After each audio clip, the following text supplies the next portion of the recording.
Ay agoy, ito ang bumunga sa ating magandang morning ga ho.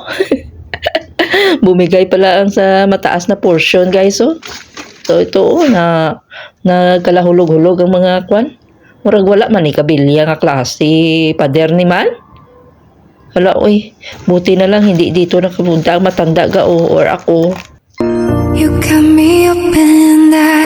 Keep bleeding, I keep bleeding, love. I keep bleeding, I keep bleeding, love. Keep bleeding, I keep bleeding. Hello mga pangga, kamusta kayong lahat? Sana ay nasa mabuti kayong kalagayan habang napapanood nyo ang video ito. So, nagatika-tika ko diga ho kasi maaga yaga nakita ko na may lilinisin pala ako dito sa labas ko kasi bumigay pala kagabi yung pader sa mataas guys oh. Yung portion sa taas bumigay kasi ano na oh, parang luma naman talaga itong Kastilyong buhangin ni Babaga. Kastilyong buhangin na. Luma na kasi itong bahay ng tatay ng aking amo guys oh. So nag-ingat-ingat ako sa dito sa pagkuha ng mga kung sa camera maliit lang yan ng mga pero ang bigat bala guys, malaki na mga bricks. Kala hulog-hulog. So yun ang pinagkaabalahan ko dyan no, maagang-maaga yan, may lilinisin tayo yan na kwan. Kasi wala naman na ibang maglilinis yan, ako lang man. Ay, giatay ng pakabuhi ni aton gao. Na buti na lang hindi pala hindi na talaga maasahan itong wall nila guys. So tapos daw parang wala man kabilya.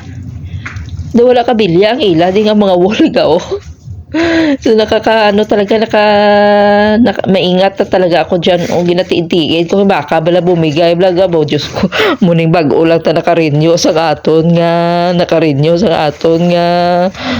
uwa membership maamo pa tayo. Sisip-isip ko blaga naglinis-linis ko dahil bag-o lang ko nakarinyo sa account nga uwa ba si mahunlak ni balang wall black madunot ko di kaaw. Grabe nga imagination ng akon ga mo. So yun wala naman iba maglilinis diyan kundi ako. So pinagtiisan ko talaga diyan nagaano gid ko guys. Nag-alarma man ko kay baka ba bumigay ang kuno kasi parang hindi na siya matibay ga. Lumang-luma naman talaga itong palasyo ni Baba Kabirga oh.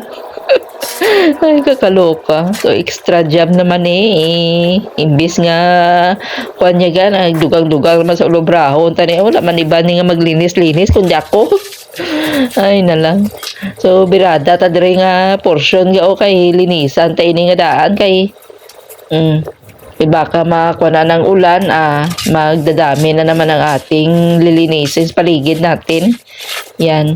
Nagasandok-sandok lang ako diraga pero nagamatsyag-matsyag ako base wala mahunlak balaga ang wall balaga haw.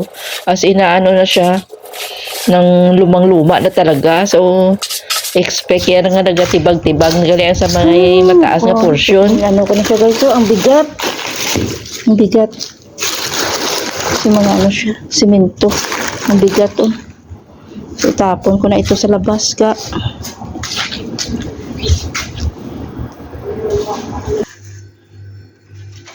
So dito tayo na portion gao kasi tapos na natin na nahakot saka natapon ko na doon sa labas yung mga simento ga ang nagkalalaglag galing sa taas.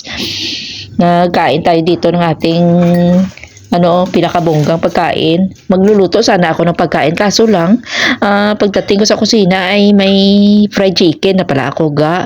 Binigyan ako ng aking ng aking kapitbahay ng fried chicken KFC.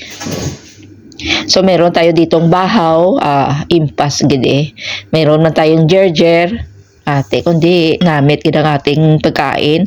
Tsaka meron din akong cherry tomatoes, kanamit sa cherry tomatoes. Gano daw tino-tino siya kasi manamis-namis.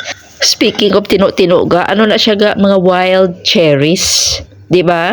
Sa mga kakampuhan na siya sa mga sugarcane plantation na saga makikita ang mga wild cherries nga mga tino-tino yan ang tawag sa amin guys. Nalimot lang ako noon sa English na tino-tino balaga basta sa probinsya namin sa Negros tino-tino ng tawag, pero iba naman ito ga, iba naman ang cherry tomatoes guys, oh, na masarap. Gina-compare ko lang bala ang kanyang lasa na kasi manamis-namis siya.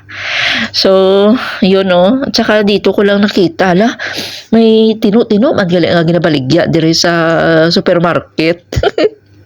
Parang ano ba, kasi dito ko lang nakikita nga meron tino-tino, tapos yung mga alusiman bala guys, sa atin no, ginapakain lang na yaga sa baboy ga, pero dito ay paborito pala na sa lata ng mga Arabo.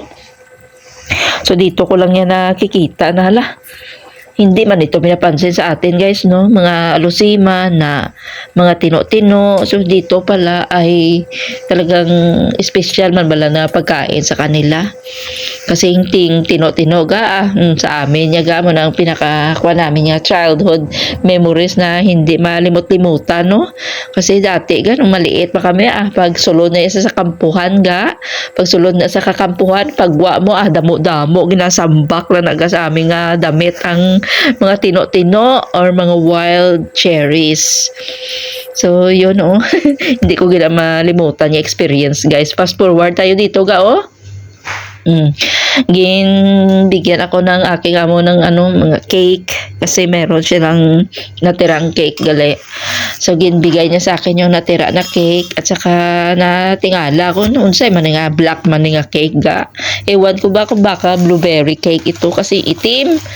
So parang locos siya, parang squid. Parang pusit.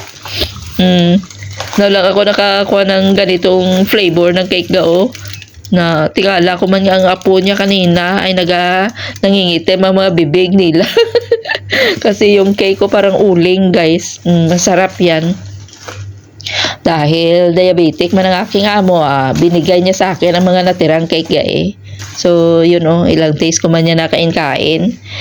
So itong simpleng vlogs natin for today guys. Salamat sa panonood ga.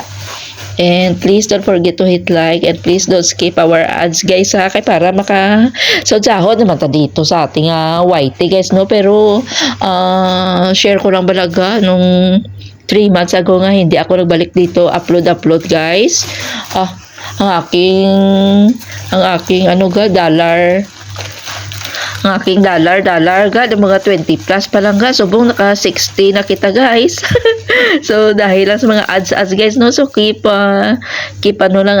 uploading, keep making videos, no, kahit medyo boring pero okay lang siya guys. Salamat sa panonood. Down slowly.